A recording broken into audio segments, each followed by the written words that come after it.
18h, Strasbourg. Les ruelles de la ville commencent petit à petit à se vider. On retrouve Jules dans son cabinet, en train de soigneusement ranger un bout de papier plié en plusieurs morceaux dans une enveloppe. Tu la glisses dans ton coffre-fort avec plusieurs liasses de billets, la part de l'entreprise et celle de tes employés. Et soudain, un bruit de porte te fait lever les yeux. Ah, bonjour Martin. Salut, ça va? Mais ça va, je t'attendais pas maintenant. Je dérange peut-être? Tu veux que je repasse plus tard? Non, pas du tout. Non, mais je suis très content.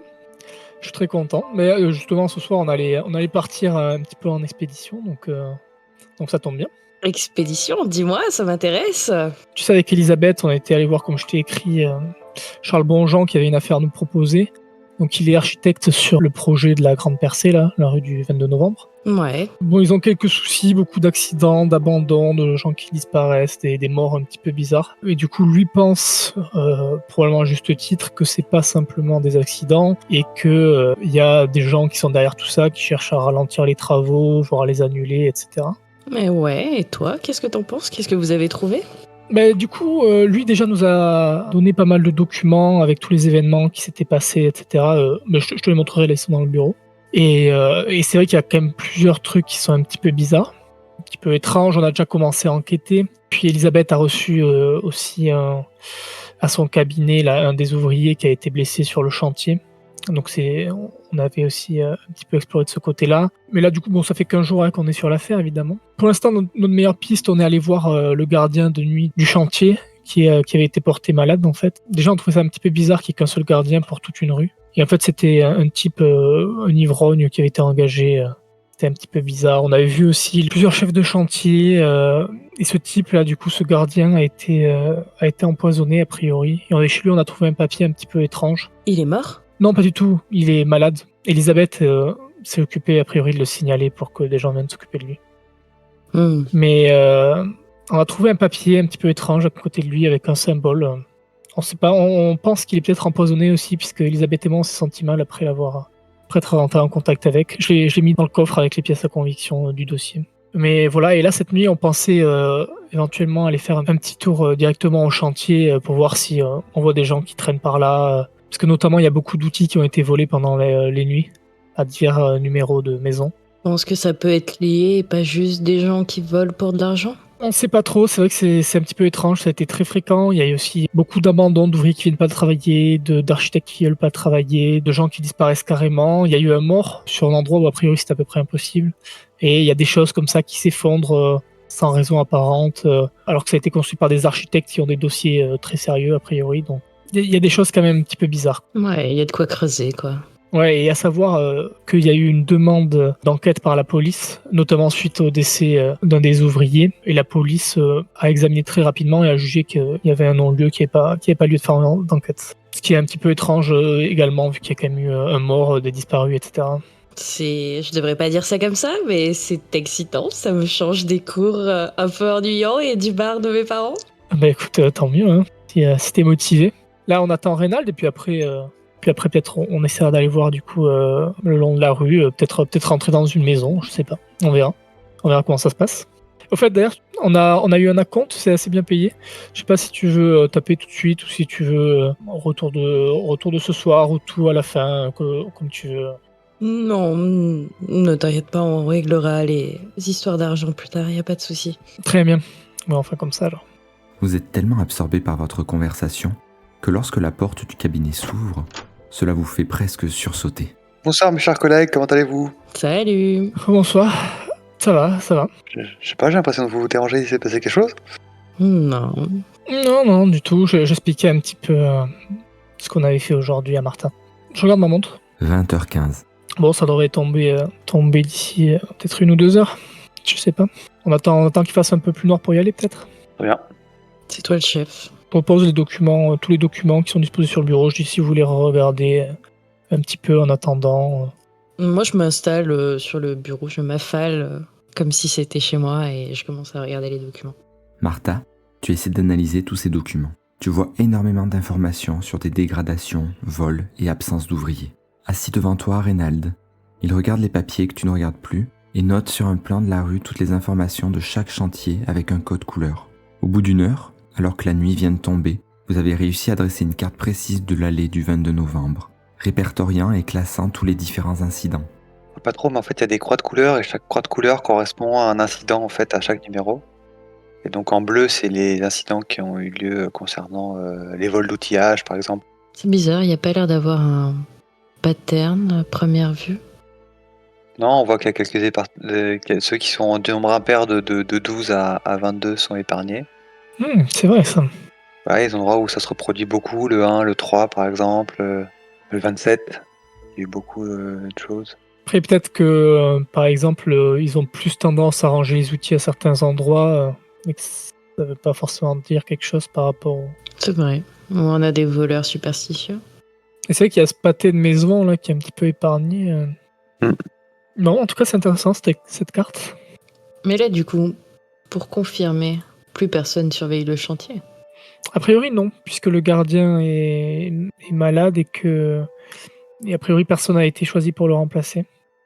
Alors après, peut-être qu'ils ont fait ça au pied levé et qu'il y a quelqu'un, mais des infos qu'on a, il n'y a personne. Après, Monsieur Bonjean était censé prévenir tous ses ouvriers qu'on serait là, et plus ou moins qui on était, même si on doit rester discret. Bon, on devrait s'en sortir, même s'il y a un gardien.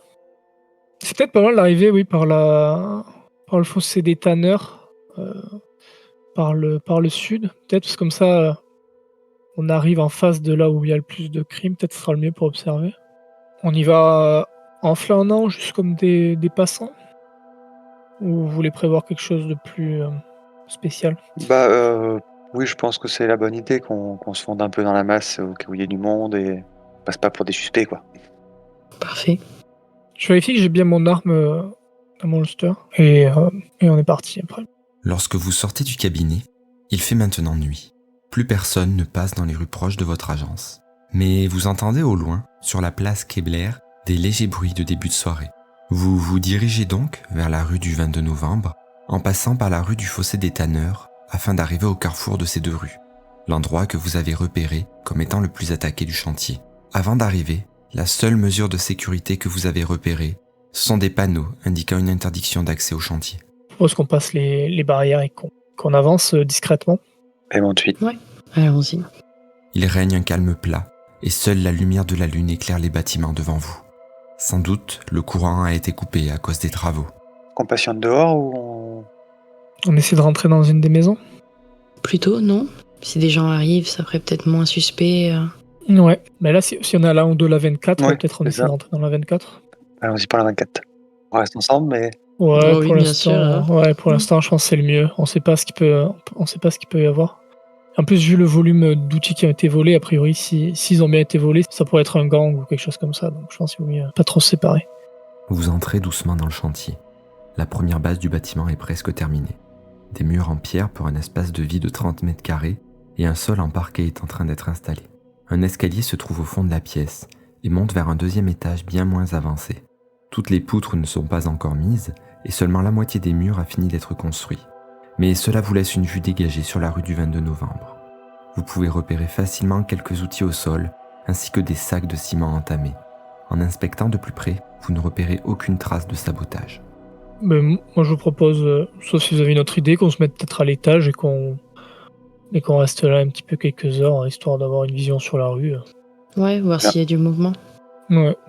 Vous vous installez avec précaution à l'étage et essayez de capter le moindre bruit provenant de la rue. Mais celle-ci vous semble bien calme. Les seuls échos de voix qui vous parviennent sont ceux de la place Kébler. Les bars sont ouverts et cela s'entend. L'ambiance semble très festive.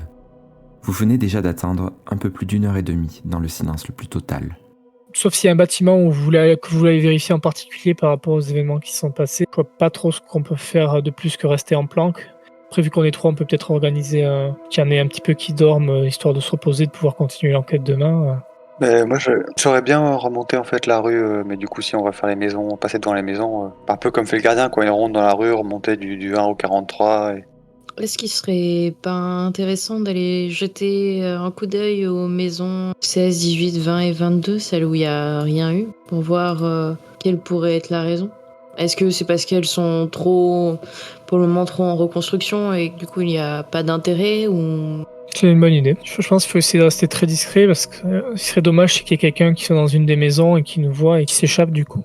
Vu l'heure et le calme, le moindre bruit dans la rue va résonner et ça va être à notre avantage et aussi à notre désavantage.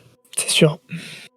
Vous sortez discrètement et commencez à descendre la rue pour passer en revue les travaux. Et comme Martha le pensait, les chantiers qui n'ont subi aucun problème ont à peine débuté. Quelques mesures ont été prises sur 2 emplacements, des sacs de ciment et pierres ont été déposés dans la zone, mais pour le reste, ce ne sont que des terrains vagues. Vous continuez jusqu'au bout de la rue, là où la bâtisse s'est effondrée. La quantité de gravats a bien diminué par rapport à ce matin. Le tas de pierres vous arrive maintenant jusqu'au niveau de la taille. Jules, en observant attentivement, tu peux voir que sous les gravats, on aperçoit à peine différentes formes, sans doute des objets qui se trouvaient là avant l'éboulement. J'ai l'impression qu'il y a quelque chose là dans ces gravats. Vous voyez quelque chose, vous? Comme si des objets étaient recouverts dans ces gravats. Là, comme ça, je vois pas grand-chose, mais on peut peut-être regarder de plus près. Ouais, j'aimerais bien monter, j'ai juste peur de faire du bruit, mais après, bon, il n'y a pas trop le choix. Jetons un coup d'œil, c'est pas comme si on avait pour le moment quelque chose de concluant sur cette soirée. Hein. C'est sûr. Du coup, j'escalade un petit peu le tas de gravats pour aller voir de plus près. Jules, tu montes sur les pierres en faisant très attention à faire le moins de bruit possible et tu te déplaces difficilement. Mais tu retires de temps en temps quelques pierres dans cet amas. Tu réalises l'opération plusieurs fois, découvrant plusieurs outils, caisses à clous et autres matériaux de chantier. Mais lorsque tu commences à désespérer de ne rien trouver d'intéressant, tu fais la découverte d'une caisse en bois qui dénote de tout ce que tu as vu. D'une largeur de 60 cm sur 40 de haut, tu ne te rappelles pas avoir vu ce genre de contenant sur tout le chantier. Moi, j'essaie de regarder si je peux l'ouvrir déjà, du coup. Tu enlèves les pierres avec précaution et sans grande difficulté, tu arrives à ouvrir le couvercle de la boîte. En premier lieu, ce que tu vois, c'est énormément de paille. Puis en la poussant un peu avec les mains, tu découvres quelque chose qui te glace le sang.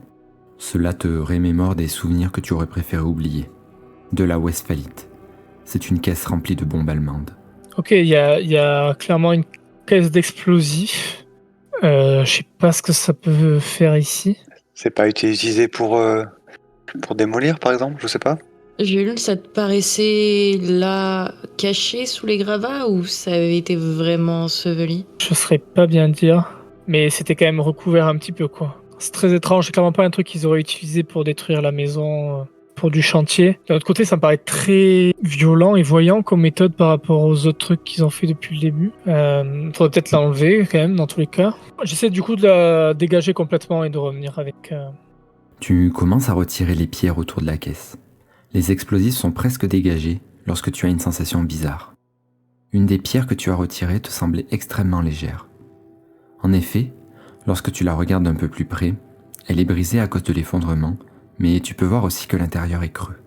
Lorsque tu la tournes entre tes mains, tu as pendant une fraction de seconde un sentiment de malaise.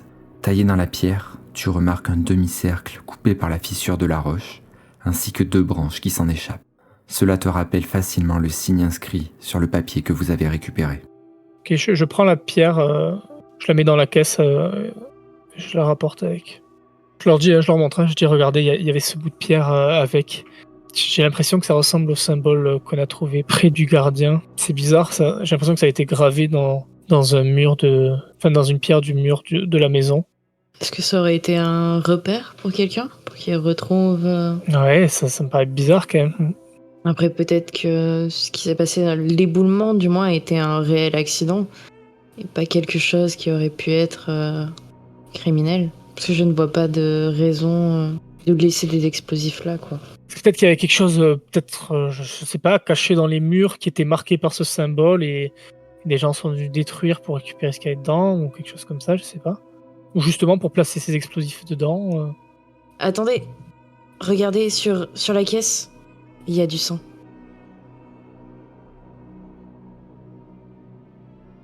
Vous venez d'écouter notre podcast sur la ville en jaune. On espère que cela vous plaît. N'hésitez pas à faire vos retours dans les commentaires et on y répondra avec plaisir. Vous pouvez aussi nous retrouver sur différents sites de podcast et aussi sur le serveur Discord du Grills Biz Nexus, un serveur JDR où vous pouvez trouver des parties comme des conseils. Merci pour votre écoute et à la prochaine.